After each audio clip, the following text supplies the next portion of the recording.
10th class. जो हमारा chapter चल रहा है भारतीय अर्थव्यवस्था के क्षेत्र, उसमें आज क्वेश्चन नंबर अगला हमारा है कि क्या उपाय करें कि हम असंगठित क्षेत्र के श्रमिकों को संरक्षण दे सकें। हमें पता है कि असंगठित क्षेत्र के जो श्रमिक हैं उनके बड़ा शोषण हो रहा है।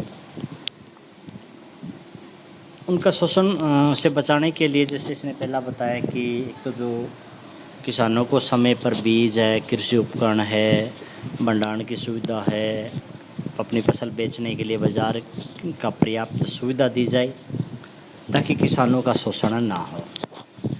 छोटे उद्योगों को भी कच्चे माल की प्राप्ति तथा उत्पाद बेचने के लिए सरकारी में जो छोटे उद्योग हैं उनको समय पर कच्चा माल मिल जाए और उनको अपना सामान बेचने में भी सरकार को मदद करनी चाहिए। और श्रमिकों के लिए न्यूनतम मजदूरी दर निश्चित की जाए और काम का जो समय है वो भी निश्चित किया जाए। ऐसा करके हम असंगठित क्षेत्र के श्रमिकों को संरक्षण दे सकते हैं।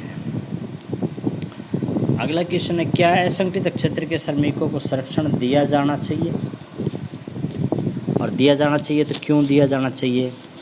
तो हमने देखा कि असंगठित क्षेत्र में मज़दूरों का बड़ा शोषण होता है। उनको ना तो पूरी मजदूरी मिलती है, ना उनका जो रोज़गार है वो नियमित है, और ना ही रोज़गार उनका सुरक्षित है। उनको कभी भी नौकरी से निकाला जा सकता है। उन 8 की बजाय 12 घंटे काम लिया जाता है।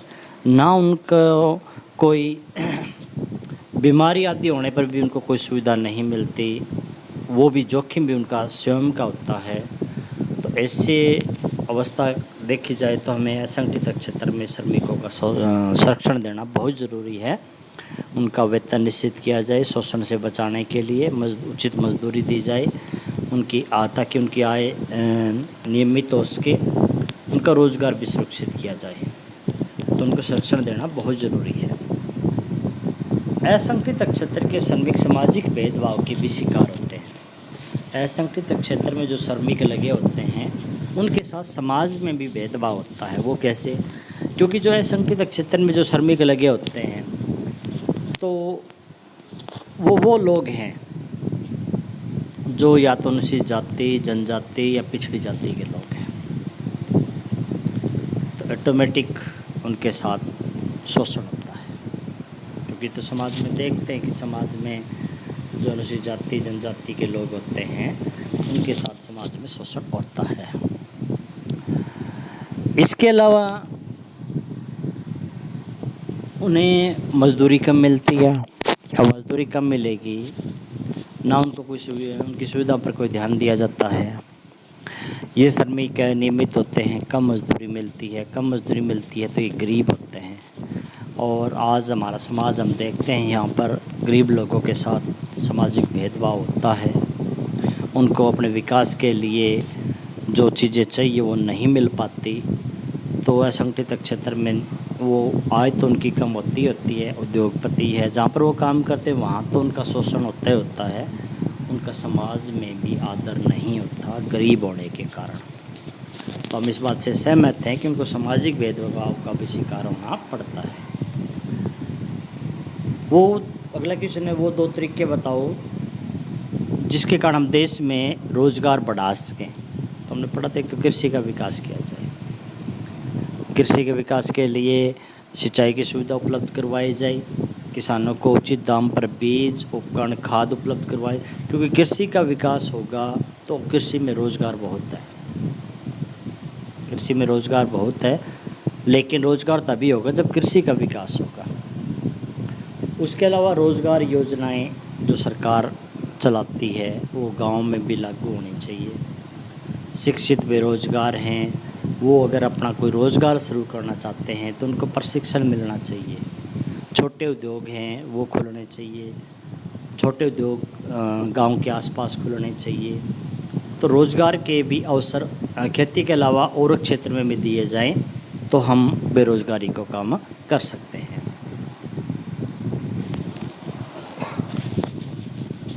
अगला क्वेश्चन हमारा, असंगठित व संगठित में तीन अंतर बताने। तो शुरू से पाठ में पढ़ते आ रहे हैं कि संगठित क्षेत्र है वो होता है या वो उद्योग होता है संगठित, जहाँ पर एक तो रोज़गार का समय निश्चित होता है, कार्य का समय निश्चित होता है, रोज़गार की अवधि निश्चित होती है। असंगठित में हम देखते हैं ये दोनों चीज़ें नहीं होती, ना तो रोज़गार सुरक्षित ना काम का समय सुरक्षित। संगठित में सभी कार्य सरकार देखेगी, इनकी सरकारी नियमों का पालन होगा। असंगठित में नियमों का पालन नहीं होता। संगठित में रोज़गार सुरक्षित नहीं है, कभी भी। संगठित में रोज़गार सुरक्षित है लेकिन असंगठित में रोज़गार सुरक्षित नहीं है, कभी भी उनको निकाला जा सकता है अगर काम नहीं है तो काफ़ी अंतर है संगठित असंगठित में। उसके बाद भारतीय अर्थव्यवस्था के जो 3 क्षेत्र हैं, प्राथमिक, द्वितीयक, तृतीयक, हमने पढ़ा है बार बार इनका कि प्राथमिक में हम प्राकृतिक संसाधनों का उपयोग करके वस्तु का उत्पादन करते हैं, जिसमें कृषि है, वानिकी है, मछली पालन है, पशुपालन है। दूसरे में क्षेत्र में कि जो प्राथमिक से जो उत्पादन किया है उससे आगे और उत्पादन करना, जैसे कपास का उत्पादन प्राथमिक क्षेत्र में आएगा लेकिन कपास से कपड़े बनाना द्वितीयक क्षेत्र है। यानी कि दूसरा क्षेत्र उद्योग भी कह सकते हैं, उद्योग सारे दूसरे में आएंगे। और तीसरा क्षेत्र का हमने पढ़ा है कि तीसरा क्षेत्र वस्तुओं का उत्पादन नहीं करता, ये तो सेवाएं उत्पादन करता है, पहले और दूसरे क्षेत्र की उत्पादन करने में मदद करता है। बैंकिंग, बीमा, संचार, परिवहन के साधन ये आते हैं तीसरे में।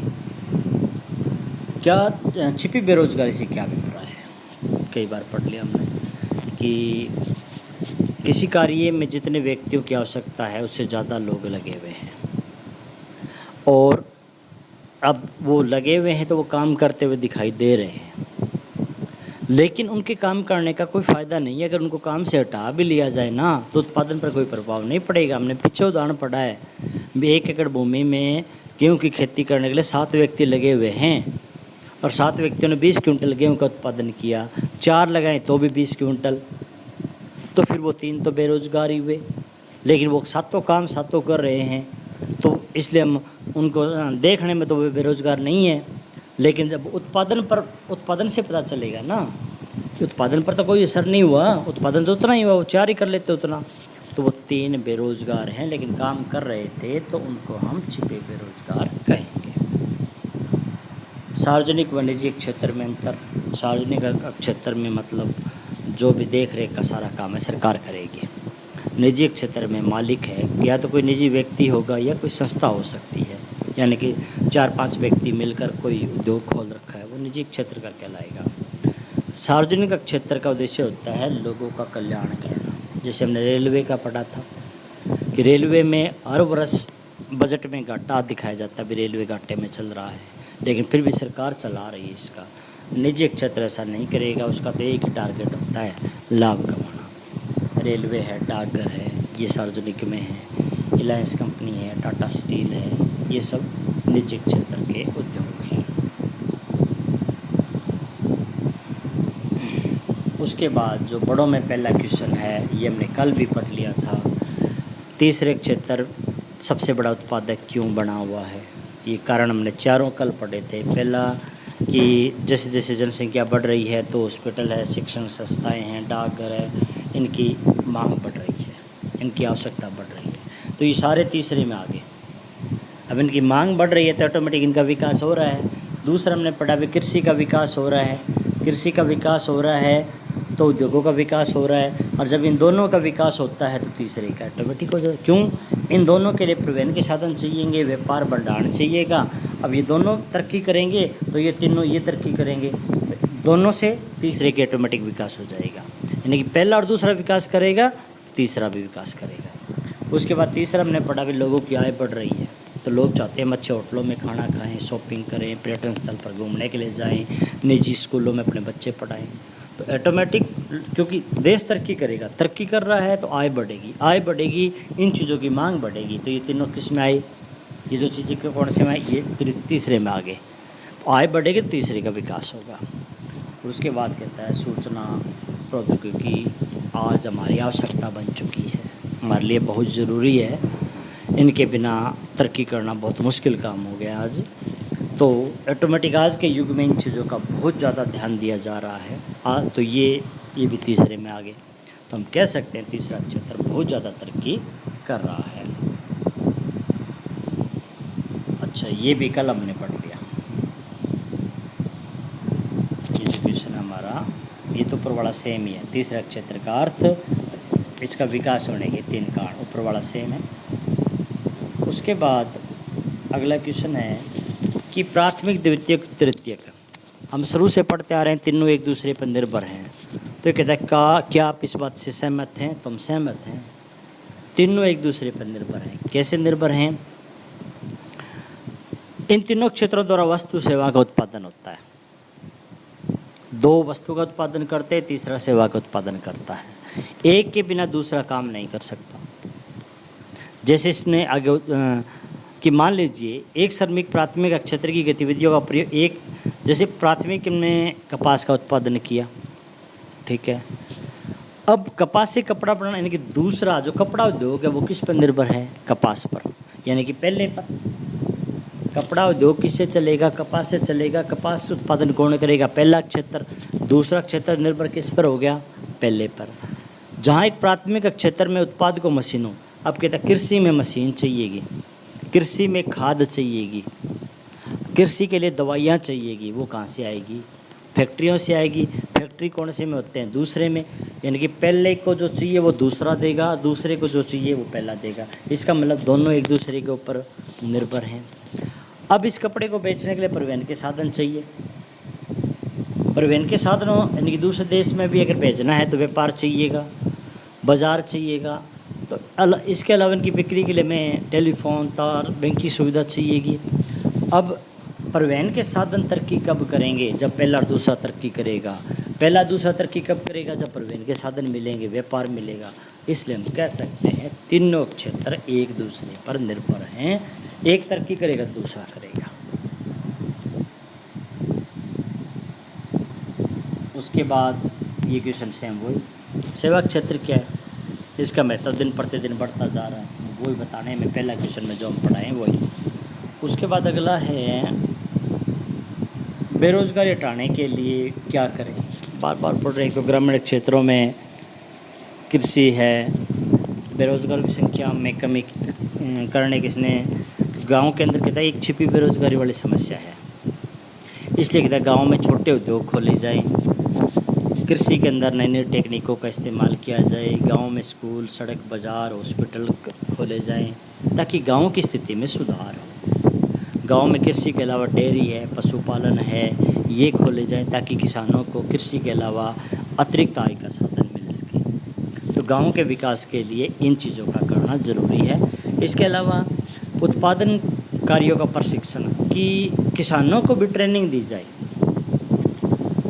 किसानों को भी कृषि करने की ट्रेनिंग दी जाए ताकि वो उत्पादन ज़्यादा कर सकें। उनको समय समय पर गांव में कृषि संबंधी सेमिनार हैं वो आयोजित किए जाए किसानों के लिए। उनको बताया जाए कैसे, कौन से बीज आप इस्तेमाल करो, कौन सी दवाइयाँ डालो, ताकि वो कृषि में ज़्यादा उत्पादन करके अपनी आय बढ़ा सकें। उसके बाद अगला क्वेश्चन है राष्ट्रीय विकास में सरकार की क्या भूमिका है?